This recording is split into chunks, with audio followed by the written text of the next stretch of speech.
একজন ব্যক্তি রসূলুল্লাহ সাল্লাল্লাহু আলহি ওয়াসাল্লামের কাছে এসে চিৎকার করে বলতে লাগলেন, হায় আমার পাপ, হায় আমার পাপ। এই দোয়াটি পড়লে সে পাপ থেকে মুক্তি পাবে, এ কথা তাকে রসূলুল্লাহ সাল্লাল্লাহু আলহি ওয়াসাল্লাম বললেন। তুমি বলো, আল্লাহুম্মা মাগফিরাতুকা আউসাউ মিন জুনুবি ওয়া রাহমাতুকা আরজা ইনদি মিন আমালি। অর্থ, হে আল্লাহ, আপনার ক্ষমা আমার পাপের চেয়েও বেশি প্রশস্ত এবং আপনার রহমত আমার কাছে আমার আমলের চেয়েও বেশি আশাব্যঞ্জক।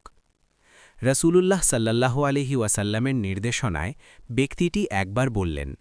রসূলুল্লাহ সাল্লাল্লাহু আলহি ওয়াসাল্লাম বললেন, আবার বলো।